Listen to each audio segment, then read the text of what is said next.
Imagine for a moment that you have a friend named Billy. Billy, by moral standards, is as perfect as anyone could be. He sees his entire existence as subject to the rules of morality, and so lives his life accordingly. Billy always does the right thing. He never lies, never goes over the speed limit, never walks on the grass if the sign tells him not to. He never spends money on frivolous entertainment like movies or museums, and instead donates the extra cash to charity. His only hobby is fundraising for nonprofits. His only joy is had through helping others. His iPod playlist, if he were able to justify owning such an extravagancy, would contain music only with positive messages. Billy, in short, is a moral saint.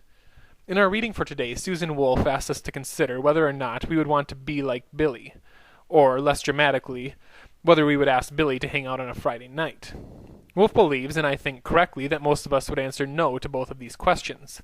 We intuitively reject the idea of striving to be, or even hanging out with a moral saint. We are, of course, slightly surprised and maybe even embarrassed by these intuitions, but can't help feeling that Billy would be a frightful bore. And in fact, we find it difficult to even call Billy's life a good one. So Wolf continues, while these intuitions are a bit embarrassing, they must be explained, as many of us seem to have them. It must be explained, in other words, why we feel that Billy's life, despite being perfectly moral, or perhaps because of being perfectly moral, is not a perfectly good life. Wolf's initial answer is this. Billy's life is not perfectly good because certain goods in life are denied either directly or indirectly to moral saints. Let's see why this is so. First, then, Wolf begins, some good things are directly denied to the individual who bases her entire existence on being morally correct.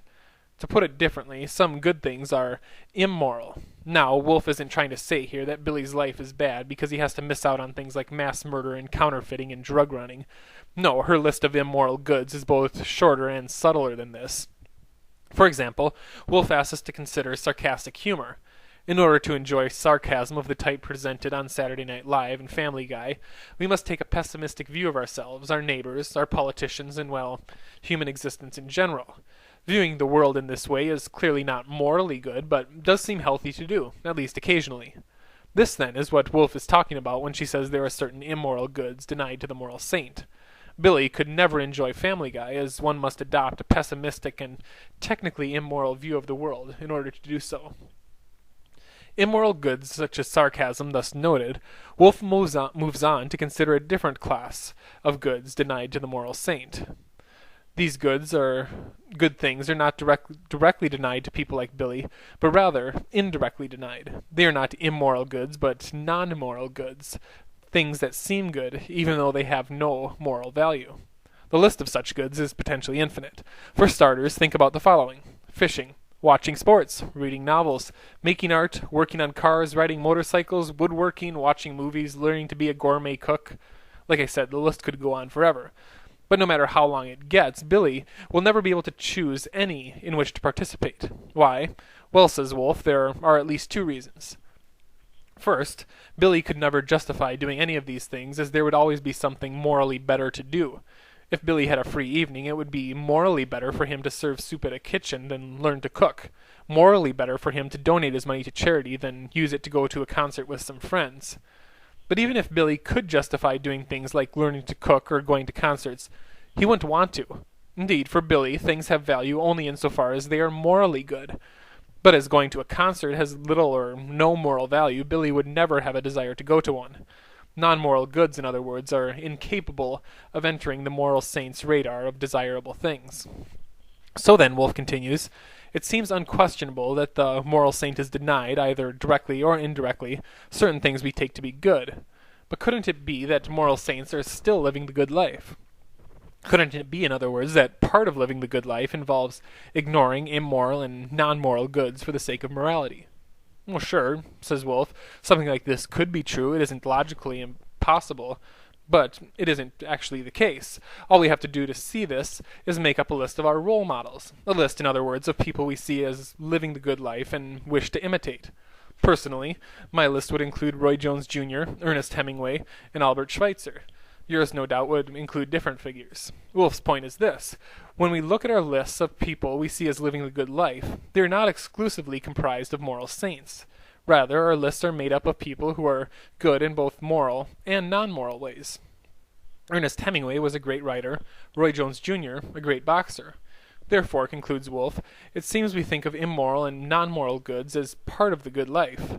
To put it differently, our buddy Billy, by denying himself immoral and non-moral goods in his quest for moral sainthood, does indeed end up missing out on the good life.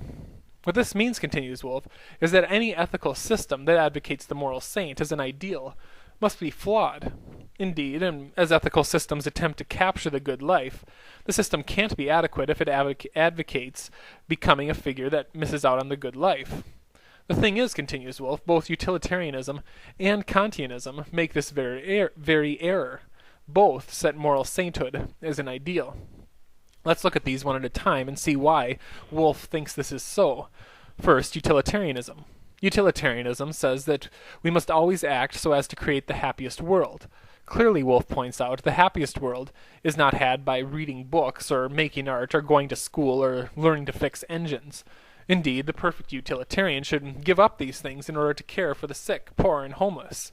These are the activities that contribute most to world happiness, and so the only type of activities the utilitarian should be concerned with. The perfect utilitarian thus ends up looking a lot like our friend Billy, ends up, in short, being a moral saint.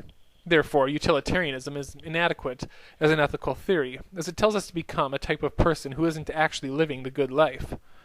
What then, continues Wolff, about Kantianism? Kant, if you remember, says we must do our duty by acting according to the categorical imperative, which comes down to treating people, all people, as ends rather than as means. The perfect Kantian will thus see it as his duty to care for the sick, poor, and homeless. This duty will clearly take precedence over woodworking and movie-going and other such non-moral goods, as we don't have any sort of duty-bound obligations to these things. Kantianism, concludes Wolff, thus fails as an ethical system in the same way utilitarianism does. Indeed, the perfect Kantian, like the perfect utilitarian, must ignore non-moral goods for the sake of moral ones, must advocate moral sainthood, and thus miss out on the good life. Having thus shown utilitarianism and Kantianism to be inadequate, insofar as they advocate becoming a moral saint, Wolff is left to sort out the relationship between morality and the good life. On the one hand, morality is clearly part of the good life. Wolff doesn't want to deny that being moral is part of what it means to live well as a human. However, it also seems that there are certain non-moral goods, such as fishing and woodworking, that cannot be accounted for by a purely moral view of the good life, such as those offered by utilitarianism and Kantianism. The problem is thus finding a way to think about the good life that accounts both for the goodness of morality and the various non-moral goods. Wolff suggests that there are two possible routes to take. The first of these routes is expanding our traditional notion of morality to include what we normally think of as non-moral goods. In other words, we could say that things like fishing and woodworking and playing the guitar are in fact moral goods, and that therefore the moral life and good life do line up perfectly. Wolff thinks this route is ridiculous. Indeed, she argues, morality seems to be a very different type of good than the good of fishing. A weekend spent on the lake and a weekend spent volunteering may be equally good, but it would be ridiculous to say that both are equally morally good. However, continues Wolff, this is not the only route by which it is possible to affirm both morality and the non-moral aspects of the good life. The second route involves simply acknowledging that morality is but a part of the good life. We can acknowledge, in other words, that there are things other than morality, certain non-moral good things, such as cooking and attending movies, that go into a worthily lived life. Therefore, we need not always do the moral thing in order to live the good life, but can abandon the demands of morality for the sake of other good things. On this view, it is thus consistent with the good life to spend time learning a new language or training a dog, rather than using all our free time to help the poor and homeless.